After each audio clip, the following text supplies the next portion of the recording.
Shalom saudara pendengar saudara rohani yang dikasihi Tuhan Yesus Kristus. Selamat datang di Renungan Rohani malam hari ini. Selamat malam, saya berdoa agar saudara sehat selalu. Semoga Roh Kudus hadir di tengah kita saat ini. Sebelum kita mulai renungan malam ini, marilah kita bersama-sama berdoa. Bapa kami yang di surga, Bapa di dalam nama Tuhan Yesus Kristus, kami sungguh mengucap syukur, ya Tuhan, oleh karena Engkau sangat baik buat kami. Engkau ada bersama kami dan menopang hidup kami di siang hari dan di malam hari. Engkau ada bersama-sama dan menyertai kami. Tuhan, kami memuji dan bersyukur kepadamu pada malam hari ini, kami masih bisa berkumpul di rumah kami yang kecil ini. Tuhan, saat ini kami hendak mendengarkan firman-Mu. Berilah pengetahuan dan bimbinglah hamba-Mu ini agar apa yang Engkau firmankan dapat bekerja sesuai kehendak-Mu. Buat kami jemaat-Mu, bukalah hati dan pikiran kami untuk mendengar dan menerima firman-Mu. Kiranya firman-Mu ini dapat menjadi berkat bagi kami. Berbicaralah Tuhan, kami sudah siap menerima firman-Mu. Di dalam nama Tuhan Yesus Kristus kami berdoa dan mengucap syukur. Amin. Sahabat saudara rohani, pembacaan ayat emas Alkitab renungan kita malam hari ini. Nats pilihan kita adalah, janganlah hendaknya kamu khawatir tentang apapun juga, tetapi nyatakanlah dalam segala hal keinginanmu kepada Allah dalam doa. Tertulis dalam kitab Filipi 4 ayat 6, kata kunci renungan pada malam ini adalah, kasihanilah saya, dan bacaan kita pada malam ini terambil dari kitab Filipi 4 ayat 1 sampai dengan ayat 7. Karena itu, saudara-saudara yang kukasihi dan yang kurindukan, sukacitaku dan mahkotaku, berdirilah juga dengan teguh dalam Tuhan, hai saudara-saudaraku yang kekasih. Euodia kunasihati dan Sintike kunasihati, supaya sehati sepikir dalam Tuhan. Bahkan, ku minta kepadamu juga, Sunsugos, temanku yang setia, tolonglah mereka. Karena mereka telah berjuang dengan aku dalam pekabaran Injil, bersama-sama dengan Clemens dan kawan-kawanku sekerja yang lain, yang nama-namanya tercantum dalam kitab kehidupan. Bersukacitalah senantiasa dalam Tuhan. Sekali lagi kukatakan, bersukacitalah, hendaklah kebaikan hatimu diketahui semua orang. Tuhan sudah dekat, janganlah hendaknya kamu khawatir tentang apapun juga, tetapi nyatakanlah dalam segala hal keinginanmu kepada Allah dalam doa dan permohonan dengan ucapan syukur. Damai sejahtera Allah, yang melampaui segala akal, akan memelihara hati dan pikiranmu dalam Kristus Yesus. Terambil dari kitab Filipi 4 ayat 1 sampai dengan ayat 7. Topik dari ayat emas renungan kita adalah, doa bukanlah saat untuk memberi perintah, melainkan mempertanggungjawabkan pekerjaan. Mari kita mulai renungan malam kita. Untuk memulai hal baik, serahkanlah segala sesuatu hanya kepada Tuhan. Mari kita mulai segmen kisah inspiratif. Anda mungkin pernah memainkan permainan ini sewaktu masih kecil. Anda menjalin jari Anda dengan jari seorang teman, lalu berusaha menekuk jarinya sampai Anda atau dia berteriak, kasihanilah saya. Pemenangnya adalah yang berhasil membuat lawannya menyerah. Terkadang kita mencoba memainkan permainan, kasihanilah saya, dengan Allah saat berdoa. Kita memiliki sebuah permohonan dan kita sangat berharap permintaan itu dijawab dengan cara tertentu. Lalu kita mulai menekuk jari Tuhan dan berusaha membuatnya menyerah. Namun, ketika tampaknya kita tidak mungkin menang, kita mencoba lebih keras lagi untuk meyakinkan Dia dengan merengek atau menawar. Mungkin akhirnya kita terpaksa menyerah sambil berkata, "Tuhan, Engkau selalu menang." Ini tidak adil. Allah betul-betul mendambakan kejujuran. Namun, kerap kali dalam kejujuran, jiwa peminta-minta kita muncul.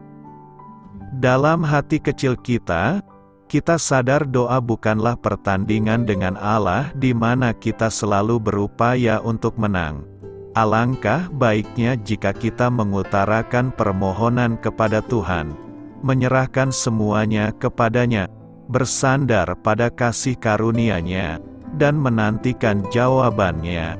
Seorang pengarang, Hannah Whitall Smith, berkata, "Bersukacitalah dan rindukanlah untuk berpasrah tanpa syarat ke dalam tangan-Nya yang penuh kasih, serta menyerahkan seluruh wewenang kepadanya." Daripada berdoa dengan pernyataan yang tidak tulus, "Tuhan, Engkau selalu menang," lebih baik berserah kepadanya. Katakanlah, "Kasihanilah saya." Jangan khawatir, Filipi 4 ayat 6 berkata jelas, "Janganlah hendaknya kamu khawatir tentang apapun juga, tetapi nyatakanlah dalam segala hal keinginanmu kepada Allah dalam doa dan permohonan dengan ucapan syukur." Sebagai manusia, Paulus tentu pernah merasa khawatir di tengah ketidakpastian dan kesulitan. Ia pernah mengalami karam kapal. Ia pernah dipukuli. Ia pernah dipenjara. Dalam suratnya kepada jemaat di Filipi, Paulus menguatkan para sahabatnya yang juga menghadapi ketidakpastian dan mengatakan kepada mereka, "Janganlah hendaknya kamu khawatir tentang apapun juga, tetapi nyatakanlah dalam segala hal keinginanmu kepada Allah dalam doa dan permohonan dengan ucapan syukur." Perkataan Paulus sangat menguatkan kita. Hidup ini tidak mungkin lepas dari ketidakpastian. Baik itu berupa keputusan besar yang mempengaruhi hidup, masalah keluarga, kesehatan yang memburuk, atau kesulitan keuangan. Saya terus belajar untuk memahami bahwa Allah peduli. Dia mengundang kita untuk melepaskan kekhawatiran kita akan segala hal yang tidak pasti dengan menyerahkan semua itu kepadanya.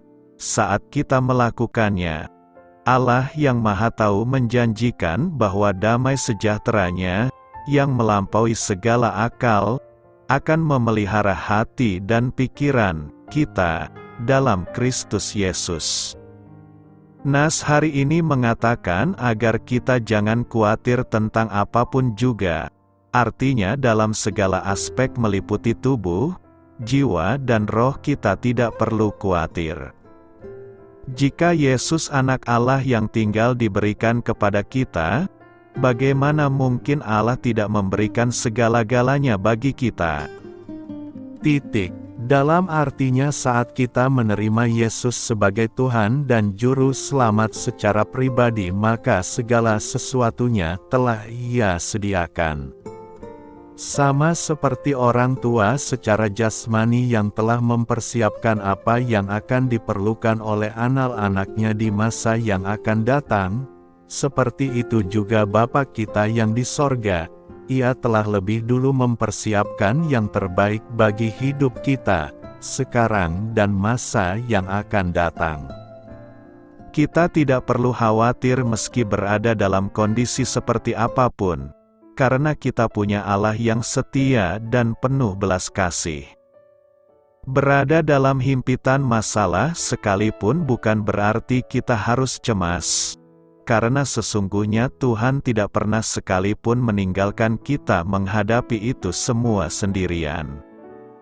Tuhan mendengar dan siap mengabulkan permohonan kita. Tapi nyatakanlah itu dengan ucapan syukur yang sesungguhnya. Penuhi diri kita terlebih dahulu dengan iman yang disertai rasa percaya sepenuhnya. Jangan biarkan sukacita Allah yang sejati hilang dari diri kita, lalu berdoalah. Betapa pentingnya ucapan syukur dalam hidup kita, bukan saja ketika hidup tengah tenang, tapi terlebih ketika guncangan demi guncangan tengah membuat kita terlempar ke sana kemari. Itulah yang diinginkan Tuhan untuk kita lakukan. Tidak ada perkara mustahil untuk dilakukan Tuhan bagi kita orang percaya. Imanilah itu, dan berhentilah khawatir. Tetaplah bersukacita, penuhi doa kita dengan ucapan syukur yang percaya sepenuhnya kepada Tuhan. Berhentilah memusingkan masalah dan mengisi doa hanya dengan sederet daftar permintaan. Gantilah dengan ucapan syukur yang tulus dari hati. Percayalah bahwa Tuhan siap untuk mengabulkan permintaan Anda, yang tersulit sekalipun. Apa yang harus kita lakukan saat rasa khawatir datang kepada kita? Pertama, menyerahkan kekhawatiran dan percaya. Kekhawatiran merupakan celah bagi iblis untuk ia masuk mengintimidasi kita. Oleh karena itu tidak cukup hanya berdoa supaya kita tidak khawatir, tapi juga harus menyerahkan seluruh kekhawatiran kita. Orang yang hanya berdoa tanpa menyerahkan kekhawatirannya sama seperti orang mabuk, yang tanpa disadari doa dan tindakannya tidak selaras. Kita harus percaya bahwa kuasa Allah bekerja sempurna dalam hidup kita dan Ia sanggup melakukan segala perkara yang ajaib bagi kita. Menyerah dan percaya adalah hal yang harus berjalan seiringan. Serahkanlah hidupmu kepada Tuhan dan percayalah kepadanya, dan Ia akan bertindak. Kedua, lawan dengan iman yang teguh.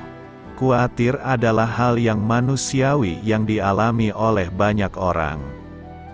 Namun Tuhan ingin agar kita melawan segala intimidasi rasa khawatir dengan iman yang teguh. Menghadapi dengan kekuatan firman Tuhan yang berkuasa. Terus memperkatakan kata-kata firman Tuhan, karena apa yang kita imani itu yang akan terjadi dalam hidup kita. Ketika Tuhan menciptakan kita, percayalah bahwa Allah telah merancangkan segala sesuatu yang terbaik bagi hidup kita dan menyediakan segala yang kita perlukan.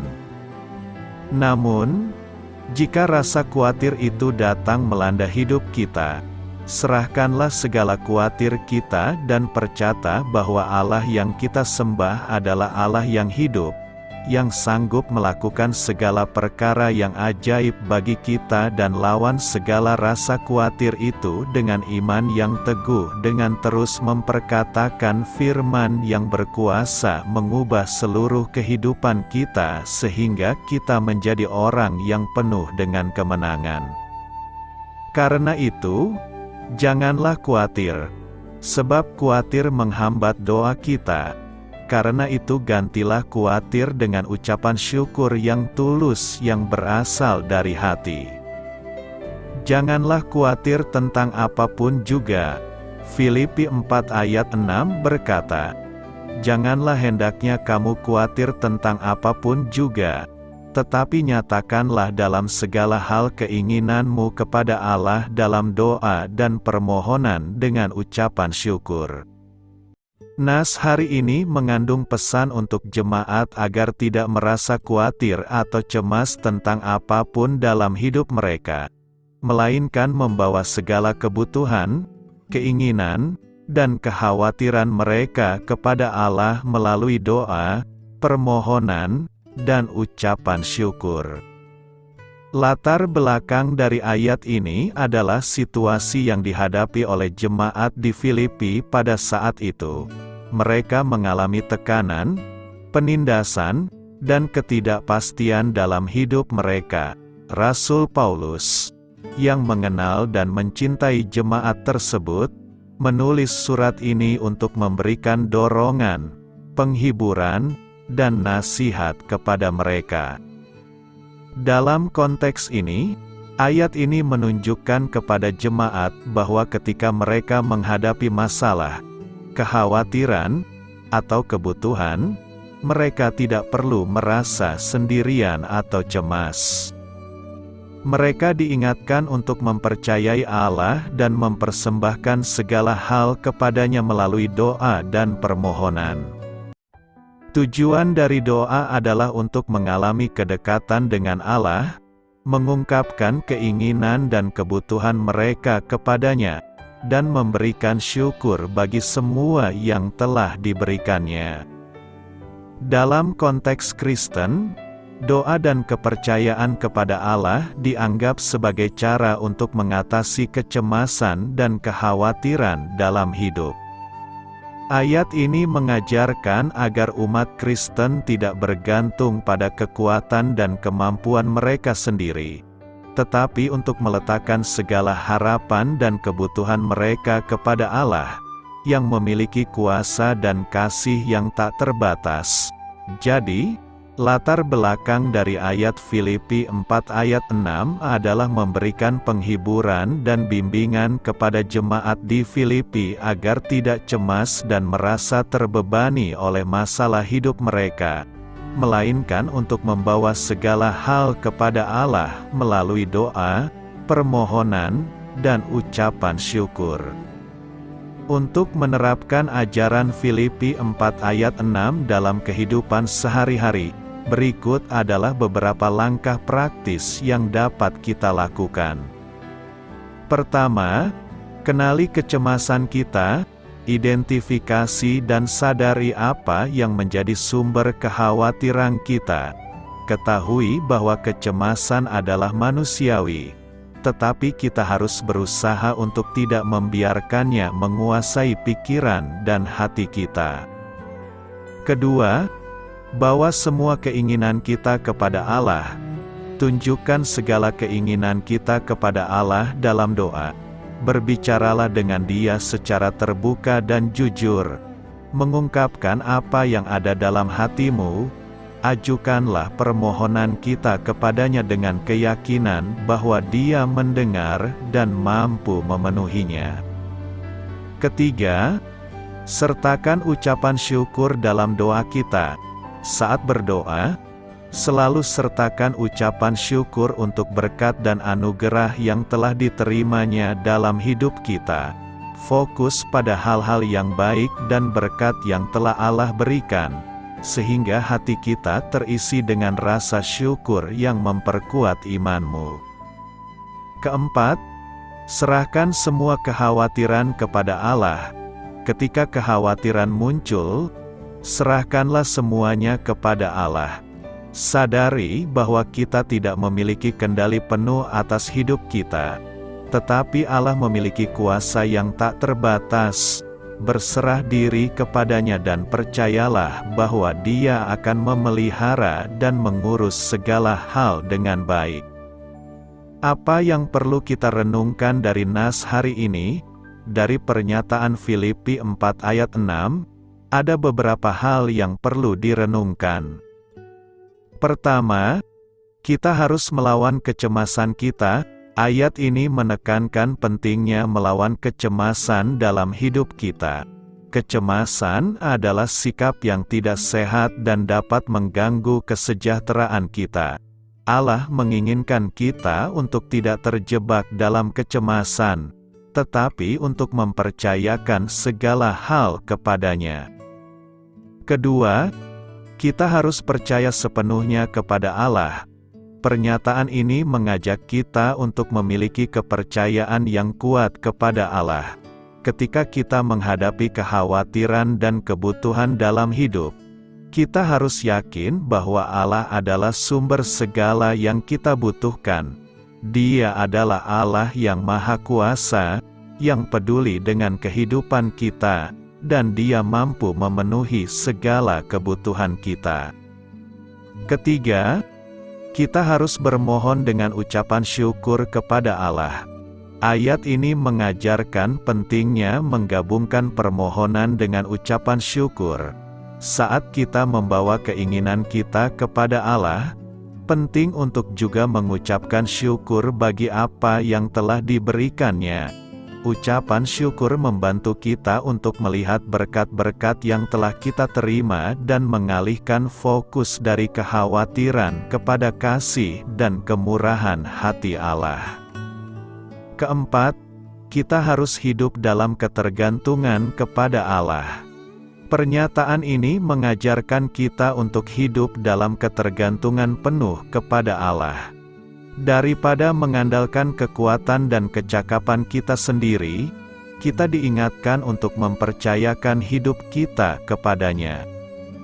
Ketika kita mempercayakan segala hal kepada Allah, kita mengakui bahwa Dia adalah sumber kekuatan, hikmat, dan penyertaan dalam hidup kita.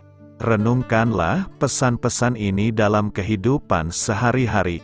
Karena itu, berusaha untuk melawan kecemasan, mempercayakan segala hal kepada Allah melalui doa, mengucapkan syukur, dan hidup dalam ketergantungan kepadanya akan membawa kedamaian dan kekuatan dalam hidup kita. Apa arti dari Filipi 4 ayat 6? Janganlah kamu khawatir akan apapun, tetapi dalam segala keadaan, dengan doa dan permohonan, serta dengan ucapan syukur, sampaikanlah permohonanmu kepada Allah. Ayat ini memberikan arahan yang jelas dan menawarkan harapan sejati bagi orang yang percaya kepada Kristus. Dalam surat Paulus kepada jemaat di Filipi, ada beberapa hal yang mungkin mereka khawatirkan. Paulus menulis kepada mereka ketika dia berada dalam tahanan rumah, atas izin Kekaisaran Romawi. Gereja di Filipi telah mendukung pekerjaan misionarisnya, dan mereka mungkin mengkhawatirkan kesejahteraannya. Rupanya, ada perselisihan di gereja karena orang-orang bertindak egois, dan mereka perlu fokus pada teladan Kristus. Guru-guru palsu juga berusaha untuk merusak keyakinan mereka terhadap Kristus dan terhadap ajaran Paulus, dengan mengajarkan bahwa suatu bentuk ketaatan terhadap hukum diperlukan untuk keselamatan, dan akhirnya, perselisihan dalam gereja telah mencapai titik sedemikian rupa sehingga Paulus memanggil nama 2 orang perempuan dan meminta mereka untuk rukun. Paulus kemudian mengakhiri suratnya dengan nasihat dalam Filipi 4 ayat 4 untuk bersukacita senantiasa karena Tuhan.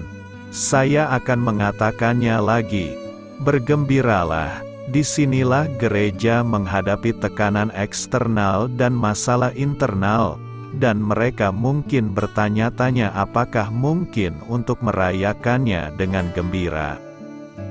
Jika keputusasaan atas masalah-masalah yang dibahas dalam surat ini, atau apapun, telah merampas sukacita jemaat Filipi, maka Paulus memberikan solusinya dalam Filipi 4 ayat 6. Tidak perlu khawatir dan khawatir tentang apa yang terjadi, solusinya adalah menyerahkan permasalahan tersebut kepada satu-satunya yang benar-benar dapat melakukan sesuatu untuk mengatasinya. Umat Filipi harus berdoa dalam segala situasi, menyampaikan permohonan mereka kepada Tuhan dan memanjatkan doa syukur atas apa yang telah Tuhan lakukan. Paulus tidak berjanji bahwa Tuhan akan mengabulkan semua permintaan mereka. Mereka tidak diberikan cek kosong.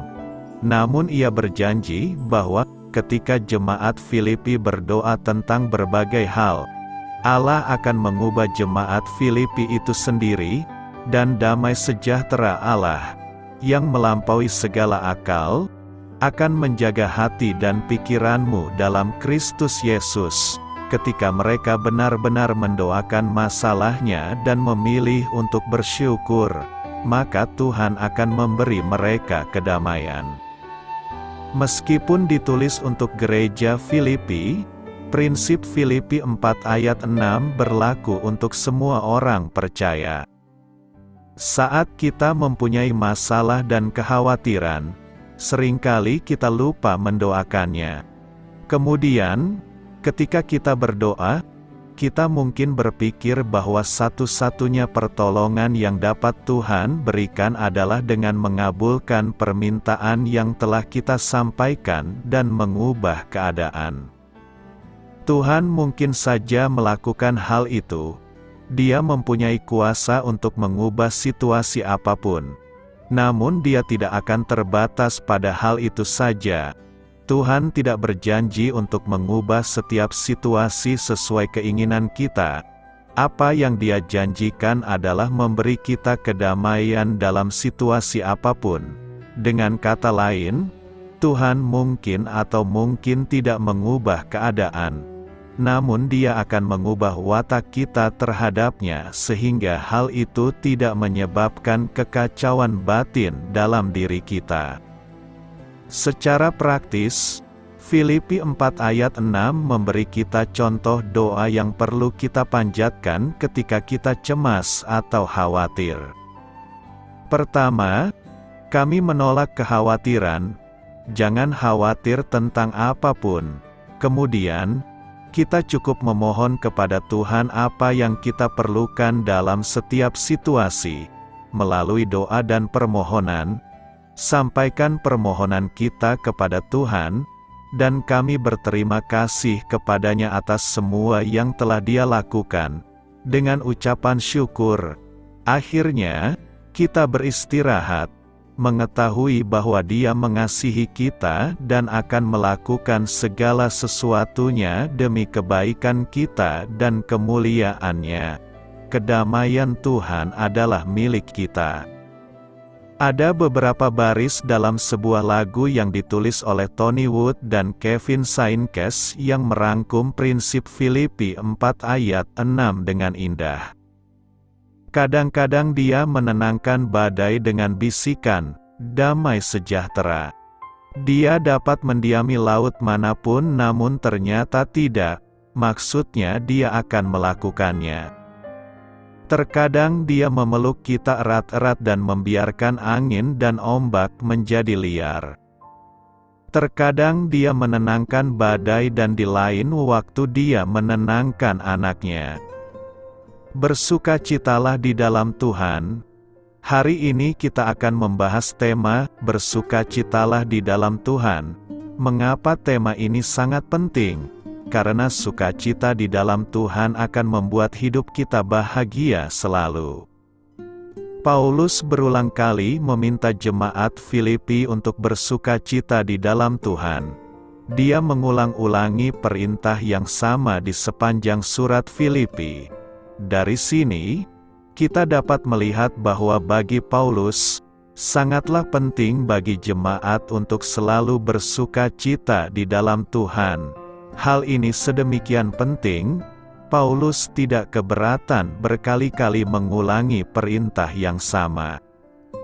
Kita mungkin merasa heran, mengapa Paulus memberikan perintah yang begini kepada jemaat. Bukankah Alkitab berkata, "Berbahagialah yang berduka cita"? Bukankah tertawa sepanjang hari itu tindakan yang tidak spiritual? Mengapa Paulus meminta jemaat untuk selalu bersukacita? Yang jelas, terdapat dua macam sukacita di sini. Satu yang duniawi dan satunya lagi yang spiritual. Dan apa yang Paulus bicarakan adalah sukacita yang spiritual itu. Orang yang spiritual tidak hanya memiliki sukacita di dalam hati, tetapi juga selalu bersukacita di dalam Tuhan. Karena sukacita semacam ini datangnya bukan dari manusia, tapi merupakan buah roh. Sekiranya setiap orang percaya dengan sepenuh hati menaati pimpinan Roh Kudus, memusatkan perhatian pada hal-hal dari roh, maka mereka juga akan mengalami sukacita dari dalam. Dengan kata lain, sukacita adalah kita sedang menaati Roh Kudus, kita orang yang spiritual. Paulus telah berulang kali berkata di surat Filipi tentang hal bersukacita. Sukacita yang tersirat di seluruh surat ini adalah sukacita besar yang tak terucapkan. Mengapa Paulus mengajak kita untuk bersukacita? Pertama, karena sukacita itu adalah indikator yang mencerminkan kondisi spiritual kita. Sekiranya kehidupan spiritual itu sehat, segala sesuatu dalam keadaan baik-baik dan seharusnya, maka akan ada sukacita. Sekiranya terdapat permasalahan di dalam kehidupan spiritual, maka sukacita akan dengan segera menghilang. Bagaimana caranya agar kita bisa bersukacita senantiasa? Pertama, kita harus berdiri teguh di dalam Tuhan. Perhatikan, di ayat 1, Paulus meminta gereja untuk berdiri teguh dalam Tuhan. Di ayat 4, Paulus meminta jemaat untuk bersukacitalah senantiasa di dalam Tuhan. Keduanya sangat erat berhubungan.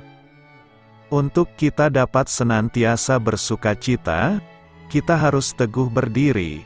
Hanya mereka yang teguh berdiri yang akan dapat senantiasa bersukacita. Dengan kata lain, hidup yang berkemenangan merupakan rahasia bagi kehidupan yang bersukacita.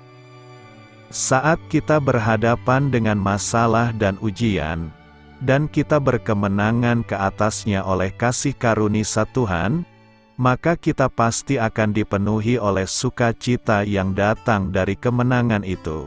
Sebaliknya, jika kita menyerah dan gagal saat kesusahan dan ujian datang, kita pasti akan merasa bersalah, menyalahkan diri kita dan jatuh ke dalam depresi. Seorang Kristen yang selalu kalah, tidak akan dapat bersukacita. Pernahkah kita kehilangan kendali dan marah-marah? Kita bentrok dengan orang tua, karena pemikiran mereka yang agak konservatif.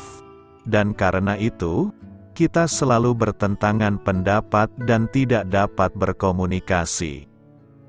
Namun setelah perkelahian itu, kita akan merasa sangat sedih dan punya rasa bersalah, karena kita gagal mengendalikan emosi, dan setelah menyampaikan kata-kata yang tidak seharusnya kita sampaikan, kita rasa bersalah karena telah menyakitkan hati orang tua kita. Seorang Kristen yang selalu marah-marah, yang selalu gagal, tidak akan dapat bersukacita. Agar dapat bersukacita, kita harus teguh dalam Tuhan, mengalahkan semua kelemahan. Ada satu senjata yang pasti akan membantu kita untuk berkemenangan. Senjata itu adalah ajaran Alkitab, sekalipun kita baru saja menjadi orang percaya, sekalipun kita lemah, selama kita mau berpegang teguh pada ajaran Alkitab, maka kita pasti dapat membalikkan semuanya. Kita akan dapat mengalami sukacita kemenangan. Kedua, kita harus sehati sepikir di dalam Kristus. Di sini Paulus pertama kali menyebut nama dua kakak adik yang bernama Odia dan Sintike. Kita tidak tahu banyak tentang mereka berdua karena nama mereka hanya muncul satu kali saja di sini, dan tidak di tempat lain. Tetapi dari sini kita mendapat informasi yang sangat penting tentang latar belakang kedua dari mereka. Mereka berdua bukan saja percaya pada Tuhan, tetapi juga merupakan teman sekerja Paulus dalam pelayanan Injil. Ada yang berpendapat bahwa mereka mungkin termasuk jemaat awal di Filipi karena di Kisah Para Rasul 16 dikatakan bahwa setelah Paulus tiba di Filipi, dia pergi ke suatu tempat doa dan mengabarkan Injil pada perempuan-perempuan di sana. Bagaimanapun, kedua saudara ini sangatlah berapi-api dalam pelayanan dan sama sekali tidak punya rasa takut. Sekalipun Paulus dan Silas sedang dianiaya di Filipi demi Injil, tetapi mereka masih bergabung dengan pelayanan misi. Di samping itu, penilaian Paulus terhadap mereka agak tinggi. Paulus menyebut mereka sebagai teman sekerja. Gelar teman sekerja adalah gelar yang sangat terhormat. Gelar yang menunjukkan bahwa mereka sudah banyak berkorban bagi pelayanan.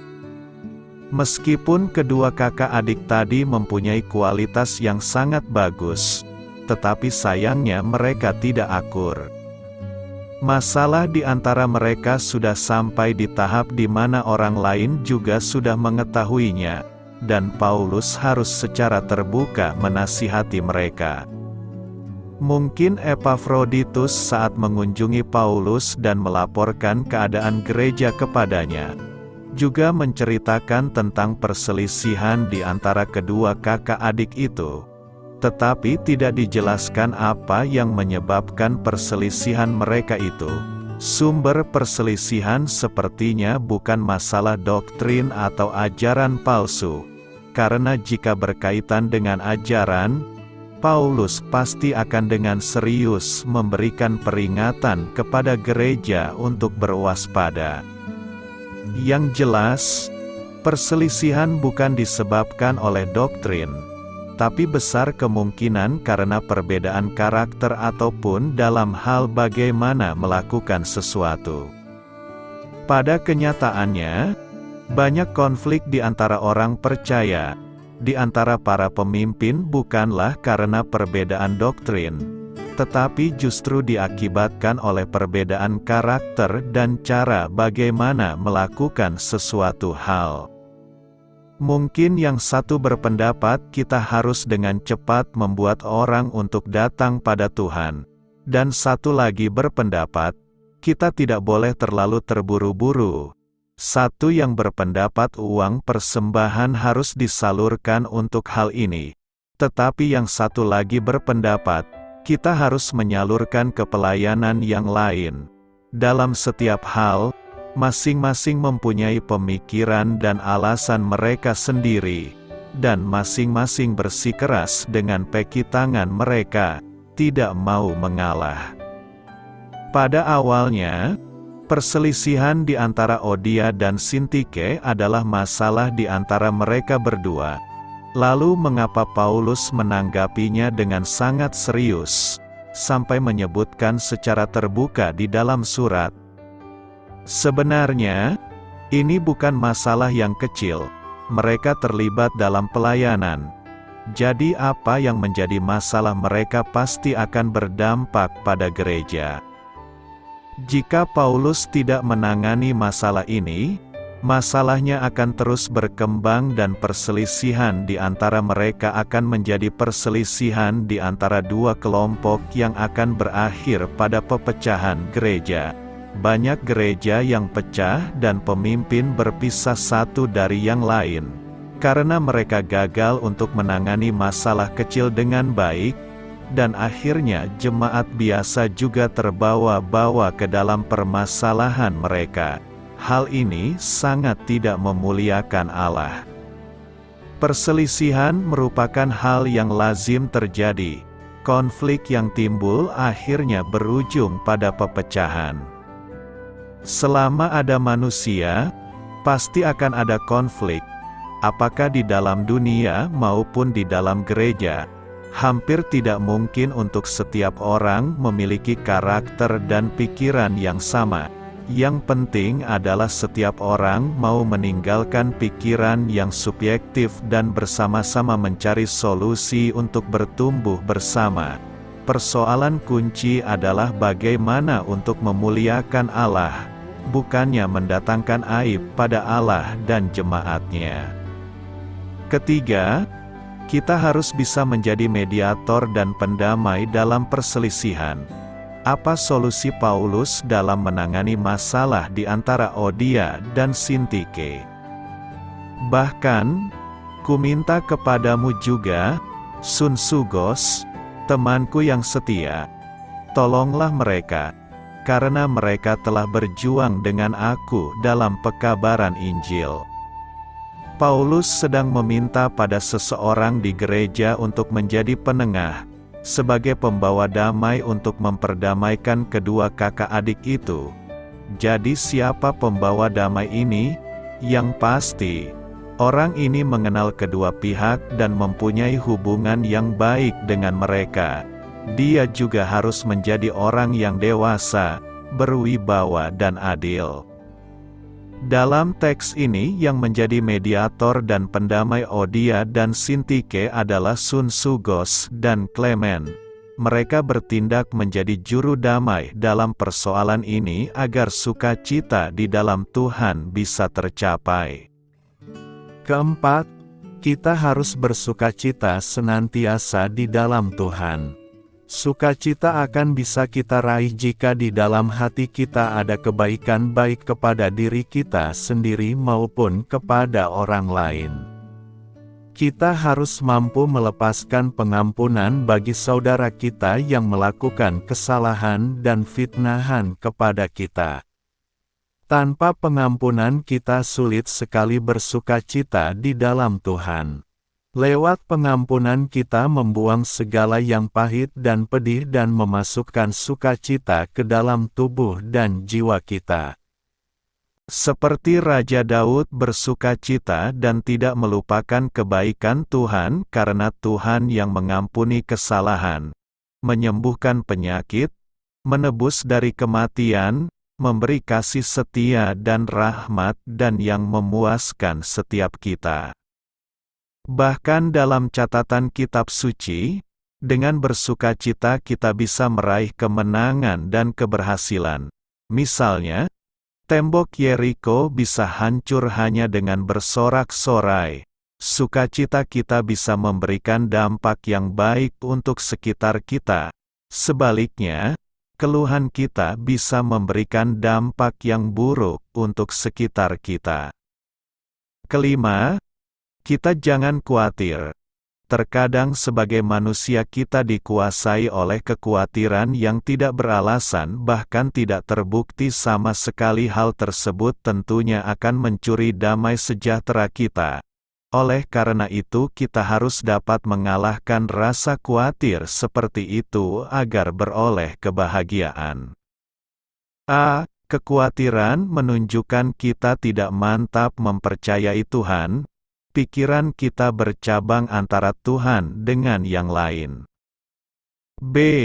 Kekhawatiran akan mengerogoti pikiran dan iman kita sehingga membuat kita tidak bertumbuh, sama seperti benih yang ditaburkan di tengah semak duri. Kekhawatiran membuat kita tidak akan beroleh apa-apa dari Tuhan. Karena itu agar memperoleh kebahagiaan kita harus membuang rasa khawatir yang tak beralasan dan mengisi pikiran kita dengan semua yang benar, semua yang mulia, semua yang adil, semua yang suci, semua yang manis, semua yang sedap didengar, semua yang disebut kebajikan dan patut dipuji. Sebagai manusia Paulus tentu pernah merasa khawatir di tengah ketidakpastian dan kesulitan. Ia pernah mengalami karam kapal. Ia pernah dipukuli. Ia pernah dipenjara. Dalam suratnya kepada jemaat di Filipi, Paulus menguatkan para sahabatnya yang juga menghadapi ketidakpastian dan mengatakan kepada mereka, "Janganlah hendaknya kamu khawatir tentang apapun juga, tetapi nyatakanlah dalam segala hal keinginanmu kepada Allah dalam doa dan permohonan dengan ucapan syukur." Perkataan Paulus sangat menguatkan kita. Hidup ini tidak mungkin lepas dari ketidakpastian. Baik itu berupa keputusan besar yang mempengaruhi hidup, masalah keluarga, kesehatan yang memburuk, atau kesulitan keuangan. Saya terus belajar untuk memahami bahwa Allah peduli. Dia mengundang kita untuk melepaskan kekhawatiran kita akan segala hal yang tidak pasti dengan menyerahkan semua itu kepadanya. Saat kita melakukannya, Allah yang Maha Tahu menjanjikan bahwa damai sejahtera-Nya, yang melampaui segala akal, akan memelihara hati dan pikiran kita dalam Kristus Yesus. Penjelasan nas perikop minggu ini mengatakan agar kita jangan khawatir tentang apapun juga. Artinya dalam segala aspek meliputi tubuh, jiwa dan roh kita tidak perlu khawatir. Jika Yesus Anak Allah yang tinggal diberikan kepada kita, bagaimana mungkin Allah tidak memberikan segala-galanya bagi kita? Dalam artinya saat kita menerima Yesus sebagai Tuhan dan Juru Selamat secara pribadi maka segala sesuatunya telah Ia sediakan. Sama seperti orang tua secara jasmani yang telah mempersiapkan apa yang akan diperlukan oleh anak-anaknya di masa yang akan datang. Seperti itu juga Bapa kita yang di sorga. Ia telah lebih dulu mempersiapkan yang terbaik bagi hidup kita sekarang dan masa yang akan datang. Kita tidak perlu khawatir meski berada dalam kondisi seperti apapun, karena kita punya Allah yang setia dan penuh belas kasih. Berada dalam himpitan masalah sekalipun bukan berarti kita harus cemas, karena sesungguhnya Tuhan tidak pernah sekalipun meninggalkan kita menghadapi itu semua sendirian. Tuhan mendengar dan siap mengabulkan permohonan kita. Tapi nyatakanlah itu dengan ucapan syukur yang sesungguhnya. Penuhi diri kita terlebih dahulu dengan iman yang disertai rasa percaya sepenuhnya. Jangan biarkan sukacita Allah yang sejati hilang dari diri kita, lalu berdoalah. Betapa pentingnya ucapan syukur dalam hidup kita. Bukan saja ketika hidup tengah tenang, tapi terlebih ketika guncangan demi guncangan tengah membuat kita terlempar ke sana kemari. Itulah yang diinginkan Tuhan untuk kita lakukan. Tidak ada perkara mustahil untuk dilakukan Tuhan bagi kita orang percaya. Imanilah itu, dan berhentilah khawatir. Tetaplah bersukacita. Penuhi doa kita dengan ucapan syukur yang percaya sepenuhnya kepada Tuhan. Berhentilah memusingkan masalah dan mengisi doa hanya dengan sederet daftar permintaan. Gantilah dengan ucapan syukur yang tulus dari hati. Percayalah bahwa Tuhan siap untuk mengabulkan permintaan Anda, yang tersulit sekalipun. Pertanyaannya adalah apa yang harus kita lakukan saat rasa khawatir datang kepada kita? Pertama, menyerahkan kekhawatiran dan percaya. Kekhawatiran merupakan celah bagi iblis untuk ia masuk mengintimidasi kita. Oleh karena itu tidak cukup hanya berdoa supaya kita tidak khawatir, tapi juga harus menyerahkan seluruh kekhawatiran kita. Orang yang hanya berdoa tanpa menyerahkan kekhawatirannya sama seperti orang mabuk, yang tanpa disadari doa dan tindakannya tidak selaras. Kita harus percaya bahwa kuasa Allah bekerja sempurna dalam hidup kita dan Ia sanggup melakukan segala perkara yang ajaib bagi kita. Berserah dan percaya adalah hal yang harus berjalan seiringan. Serahkanlah hidupmu kepada Tuhan dan percayalah kepadanya, dan Ia akan bertindak. Kedua, lawan dengan iman yang teguh. Khawatir adalah hal yang manusiawi yang dialami oleh banyak orang. Namun Tuhan ingin agar kita melawan segala intimidasi rasa khawatir dengan iman yang teguh. Menghadapi dengan kekuatan firman Tuhan yang berkuasa. Terus memperkatakan kata-kata firman Tuhan, karena apa yang kita imani itu yang akan terjadi dalam hidup kita. Ketika Tuhan menciptakan kita, Percayalah bahwa Allah telah merancangkan segala sesuatu yang terbaik bagi hidup kita dan menyediakan segala yang kita perlukan. Namun, jika rasa khawatir itu datang melanda hidup kita, serahkanlah segala khawatir kita dan percaya bahwa Allah yang kita sembah adalah Allah yang hidup, yang sanggup melakukan segala perkara yang ajaib bagi kita dan lawan segala rasa khawatir itu dengan iman yang teguh dengan terus memperkatakan firman yang berkuasa mengubah seluruh kehidupan kita sehingga kita menjadi orang yang penuh dengan kemenangan. Karena itu, janganlah khawatir, sebab khawatir menghambat doa kita. Karena itu gantilah khawatir dengan ucapan syukur yang tulus yang berasal dari hati. Ketiga, kita jangan khawatir. Terkadang sebagai manusia kita dikuasai oleh kekhawatiran yang tidak beralasan bahkan tidak terbukti sama sekali. Hal tersebut tentunya akan mencuri damai sejahtera kita. Oleh karena itu kita harus dapat mengalahkan rasa khawatir seperti itu agar beroleh kebahagiaan. Kekhawatiran menunjukkan kita tidak mantap mempercayai Tuhan, pikiran kita bercabang antara Tuhan dengan yang lain. Kekhawatiran akan menggerogoti pikiran dan iman kita sehingga membuat kita tidak bertumbuh, sama seperti benih yang ditaburkan di tengah semak duri. Kekhawatiran membuat kita tidak akan beroleh apa-apa dari Tuhan.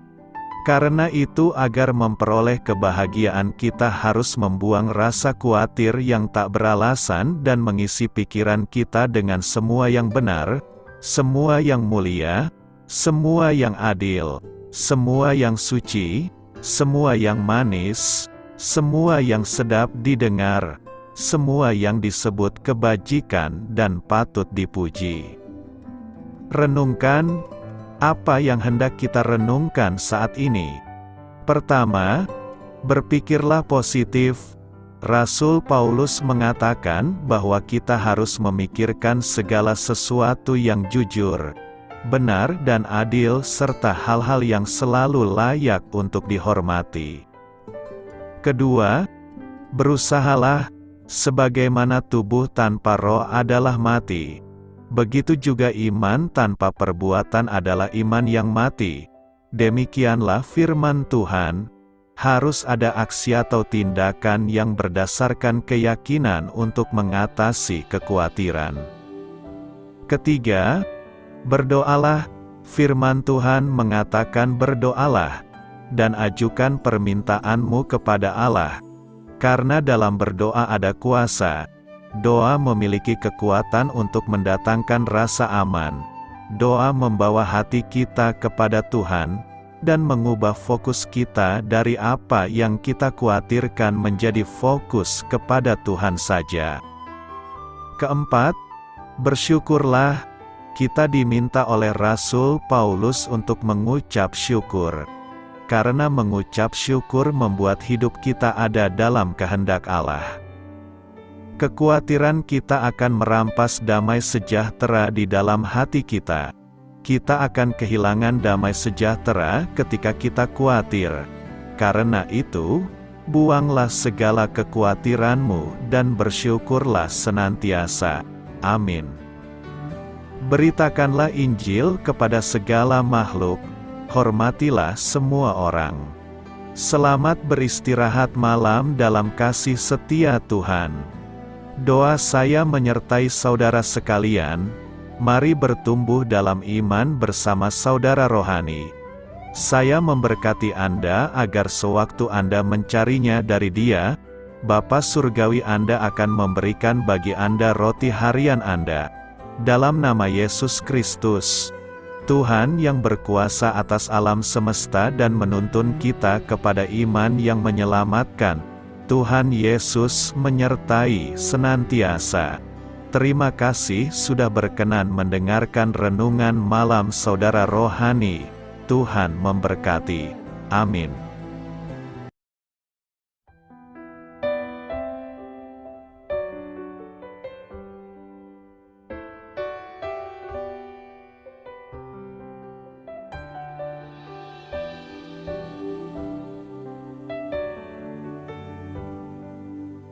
Marilah kita renungkan, sahabat saudara rohani, demikianlah renungan firman Tuhan malam hari ini.